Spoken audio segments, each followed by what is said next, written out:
Hi friends, आज मुझे आपसे कुछ जरूरी सवाल पूछने।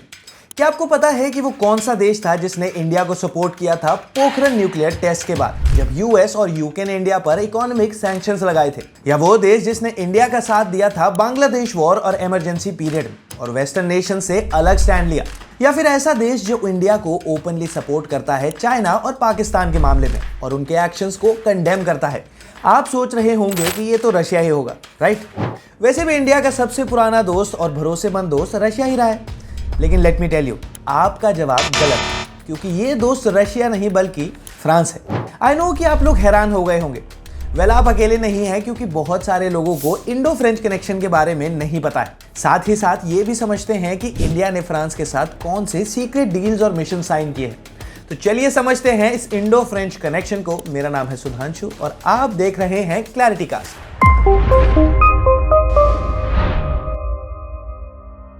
हाल ही में इंडिया के रिपब्लिक डे के गेस्ट थे फ्रांस के प्रेसिडेंट इमैनुअल मैक्रोन, और ऐसा करने वाले वो फ्रांस के 6th प्रेसिडेंट बने and the partnership reached a new height.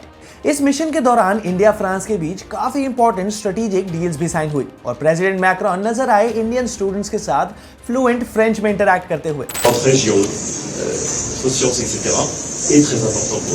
Le programme d'assistant d'anglais pour cette année. Alors, ma question est qu'il existe beaucoup de différences. But France India के लिए इतना इंपॉर्टेंट कैसे बन गया? और इस सवाल का जवाब छुपा है इंडिया फ्रांस रिलेशंस के इतिहास में। फ्रांस ने बाकी यूरोपियन कंट्रीज की तरह इंडिया में ट्रेड करना स्टार्ट किया था 17वीं सेंचुरी में और अपना पहला ट्रेडिंग पोस्ट 1667 में सूरत में बनाया था, और बाकी कॉलोनियल पावर्स की तरह अपनी कॉलोनी सेटअप करी पौंडीचेरी, चांदनगर, माहे और कराईकल में। और ये टेरिटरीज इंडिया के इंडिपेंडेंस के बाद ही हैंड ओवर करी गई। इंडिपेंडेंट इंडिया और फ्रांस का रिलेशनशिप शुरू में इतना वेलकमिंग नहीं था, क्योंकि इंडिया ने फ्रांस को वेस्टर्न कॉलोनियल पावर के प्रिज्म से देखा। लेकिन कुछ टाइम बाद काफी पॉजिटिव डेवलपमेंट्स हुए, जैसे French president Charles de Gaulle का 1964 का इंडिया विजिट। इमरजेंसी और बांग्लादेश वॉर के बाद जब यूएस और पूरा वेस्टर्न ब्लॉक इंडिया के अगेंस्ट खड़ा था, तब फ्रांस ने इंडिया की सॉवरेनिटी और टेरिटोरियल इंटेग्रिटी को सपोर्ट किया। और यही नहीं, फ्रांस ने इंडिया को क्रूशियल डिफेंस इक्विपमेंट जैसे Mirage jets, Scorpion submarines provide करवाए और साथ में न्यूक्लियर रिएक्टर्स बनाने के लिए भी हेल्प करी। फ्रांस एक मेजर पावर के साथ साथ यूनाइटेड नेशंस सिक्योरिटी काउंसिल का परमानेंट मेंबर भी है। रिलेशनशिप का टर्निंग पॉइंट आता है 1998 में, जब इंडिया ने अपना दूसरा न्यूक्लियर टेस्ट किया और इसी के साथ एंग्लो अमेरिकन वर्ल्ड ने इंडिया के इस एक्शन को कंडेम किया और इंडिया के ऊपर इकोनॉमिक सैंक्शंस भी लगाए। वहीं दूसरी तरफ फ्रांस इकलौता मेजर पावर था जिसने इंडिया के खिलाफ कोई सैंक्शंस नहीं लगाए, बल्कि इंडिया को as a responsible nuclear power पहचाना और यूएन सिक्योरिटी काउंसिल की परमानेंट सीट के लिए इंडिया के बिड को सपोर्ट किया। और 1998 में ही फ्रांस पहली ऐसी कंट्री बनी जिसके साथ इंडिया ने स्ट्रेटेजिक पार्टनरशिप साइन करी, और इसके बाद रिलेशंस और भी ज्यादा डीप और स्ट्रांग हुए अलग अलग डोमेन्स में, चाहे वो डिफेंस हो, सिक्योरिटी हो या फिर एनर्जी हो।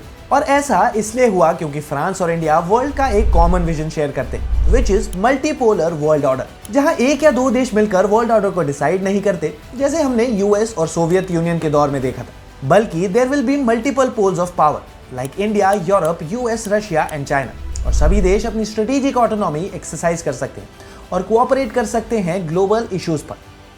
And the Indo-French partnership gained new momentum when Prime Minister Modi visited France in 2023 to participate in Bastille Day parade, where the two leaders signed Horizon 2047 to celebrate 25 years of strategic partnership. दरअसल ये अगले 25 साल का road map है, जहां दोनों देश अलग अलग फील्ड्स जैसे defence, security, space, energy, trade और इनोवेशन में अपना कोऑपरेशन एनहांस करेंगे।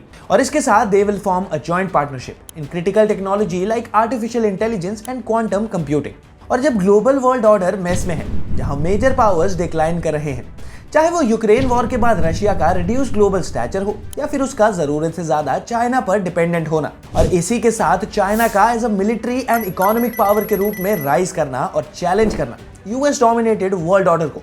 गौर से देखें तो रशिया और चाइना की क्लोजनेस ने इंडिया के लिए कंसर्न्स रेज किए हैं, और इसी बीच फ्रांस इमर्ज हुआ है as a dynamic and visionary partner, जिसने मिलिट्री हार्डवेयर सप्लाई और क्रिटिकल टेक्नोलॉजीज में हेल्प के लिए अपनी विलिंगनेस दिखाई है। फ्रांस का हमेशा से वोकल और सपोर्टिव रोल रहा है इंडिया के इंटरेस्ट और एस्पिरेशंस के लिए, specially in the Indo Pacific region, जहां उसने स्ट्रॉन्ग स्टांस लिया है चाइना के एग्रेशन और एक्सपेंशनिज्म के खिलाफ।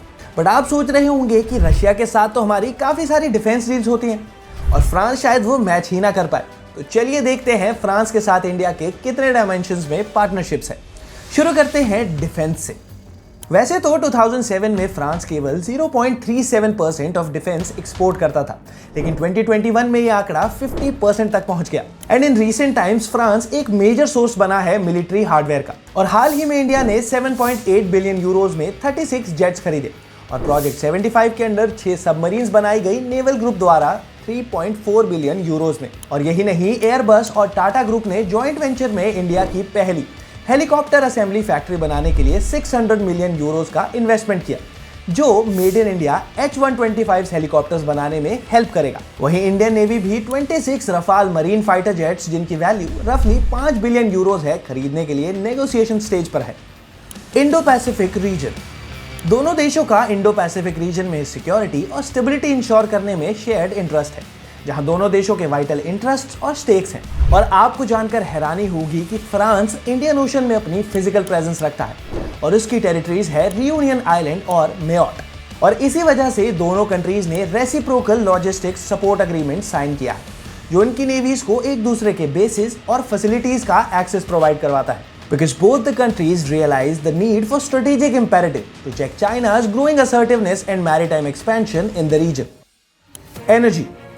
ये एक स्ट्रॉन्ग पार्टनरशिप है क्लीन और रिन्यूएबल एनर्जी में, और दोनों देश कमिटेड हैं क्लाइमेट चेंज को फाइट करने के लिए और साथ ही साथ अपना कार्बन फुटप्रिंट रिड्यूस करने के लिए भी रेडी है। और इसी वजह से फ्रांस और इंडिया इंटरनेशनल सोलर अलायंस के को-फाउंडर्स हैं, जो एक ग्लोबल इनिशिएटिव है to promote solar energy in countries that lies between the tropics. और ये अलायंस कलेक्टिवली $1 ट्रिलियन को सोलर एनर्जी डेवलपमेंट के लिए मोबिलाइज करने का एम करता है by 2030। Trade. Talking about trade, the bilateral trade of both the countries was about 12 billion euros in 2023. France India में 9th लार्जेस्ट फॉरेन इन्वेस्टर है। आप जानते हैं लगभग 1000 फ्रेंच कंपनीज अलग अलग सेक्टर्स जैसे एरोस्पेस, ऑटोमोटिव, रेलवेज, आईटी और फार्मास्यूटिकल्स में ऑपरेट करती है। साथ ही साथ फ्रांस ने इंडिया के मेक इन इंडिया इनिशिएटिव को सपोर्ट किया है और कंपनीज को लोकली मैन्युफैक्चर करने के लिए एनकरेज किया है। इसके कुछ एग्जांपल्स हैं साफरान और अकासा एयर। साफरान जिसने अपनी जेट इंजन टेक्नोलॉजी ट्रांसफर करी है, और अकासा एयर का CFM इंटरनेशनल से 300 इंजन खरीदना। Education and culture. People to people ties have grown significantly because of our cultural and educational exchanges, and there is mutual appreciation for each other's heritage, art, literature and cuisine. France में एक large और vibrant Indian diaspora मौजूद है, estimated at over 7 lakh people, जो France के social और economic fabric में contribute करते हैं। और यही नहीं, फ्रेंच प्रेसिडेंट ने खुद ये बताया कि वो 2030 तक 5-year visas for semester stage के बेसिस पर 30,000 प्लस इंडियन स्टूडेंट्स को वेलकम करने का एम कर रहे हैं।